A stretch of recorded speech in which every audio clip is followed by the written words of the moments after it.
యోహాను సువార్త 1:50 ధ్యానం చేసుకుందాం. వీటికంటే గొప్ప కార్యములు చూచెదవు.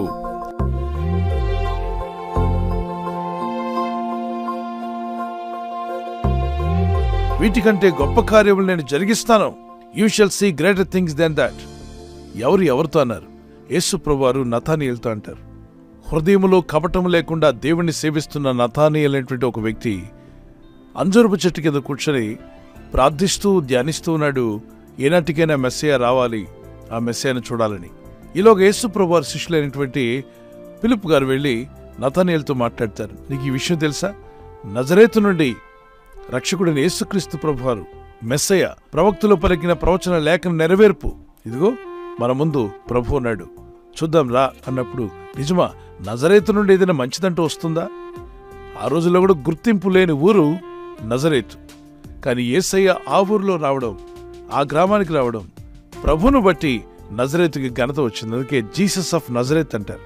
ఈరోజు క్రీస్తు ప్రభుని నువ్వు హృదయంలో ఆహ్వానించి, ప్రభువా నీ కృపలోనే ఎదిగేటువంటి సహాయం దయచేయమని ప్రార్థిస్తున్నట్లయితే నీ గురించి ఎవరికి తెలియకపోవచ్చు, నీకు ఆ పేరు ప్రఖ్యాతులు లేకపోవచ్చు. ఈరోజు ఆ క్రీస్తును నీవు కలిగి ఉన్నట్లయితే నీకు దేవుడు గొప్ప సాక్షి జీవితాన్ని ఇస్తాడు. నీ పేరు జీవగ్రంథంలో కూడా రాయబడుతుంది. దేవుని ఎదుటను దేవదూతుల ఎదుటను ప్రభు నీ గురించి ఒప్పుకుంటాడు. ఈ నతానీయేలు వ్యక్తి ప్రభు ఎదుటకు వస్తుండగానే ప్రభు అతన్ని చూసి, ఇతడు కపటం లేని ఇజ్రాయేలుడు అని ప్రభు సాక్ష్యం ఇచ్చాడు. ఇజ్రాయేలు ఎంతో మంది ఉన్నారు, కానీ ఇతడు కపటం లేనివాడని దేవుని యొద్ద నుండి ఒక మంచి సాక్ష్యం పొందుకున్నాడు. దానికి అతను ఆశ్చర్యపోతాడు. నా గురించి మీకు ఎలా తెలుసని ప్రభు అంటాడు, నీవు ఇక్కడికి రాకముందు ఒక చెట్టు దగ్గర కూర్చున్నావు, ఆ చెట్టు అంజూరపు చెట్టు అన్నట్టు ఇతను ఆశ్చర్యపోతాడు. అరే, నా గురించి ప్రభుకి ఎలా తెలుసు? ఆయన సర్వం ఎరిగినవాడు. ఈయన యూదుడు మాత్రమే కాదు, ఈయన రక్షకుడు, ఈయన మెస్సయ్య. ఈరోజు మీరు ఏ స్థితిలో ఉన్నారో, ఏ పరిస్థితులు గుండా వెళ్తున్నారో, what all you are going through, nobody understands but God understands. నువ్వు ఎలాంటి ఇబ్బందులు గుండా వెళ్తున్నావో ఎవరికి అర్థం కాకపోయినా నిన్ను కలుగు చేసిన సృష్టికర్త అనే దేవునికి నీ గురించి బాగా తెలుసు.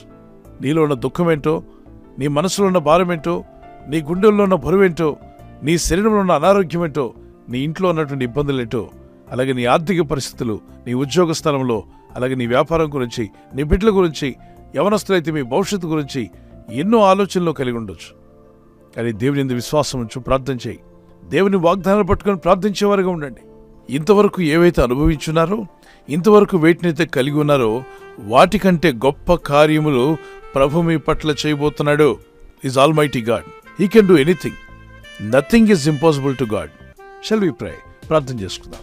పరిశుద్ధమైన మా ప్రియ తండ్రి, ఇంతవరకు రక్షకుడైన యేసుక్రీస్తు ప్రభు వారి యొక్క ప్రేమను ఎరగిన వారు నేడే నీ ప్రేమను తెలుసుకొని రక్షించబట్టుకు సహాయం దయచేయండి.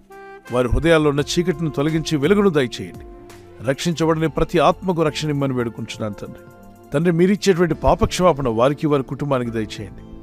మీరిస్తున్న సమాధానము, నెమ్మది వారికి, వారి కుటుంబాలకు అనుగ్రహించండి. నమ్మి విశ్వాసం ఉంచి ప్రార్థిస్తున్న వారి జీవితంలో గొప్ప కార్యాలు జరిగించండి. బంధకాల్లో ఉన్న వారికి విడుదల దయచేయండి. ఇప్పటికన్నా గొప్ప కార్యములను చూస్తావని నతానీయేలుతో మీరు చెప్పినట్టుగానే గొప్ప కార్యములు జరిగించగల శక్తిమంతులు నాయన.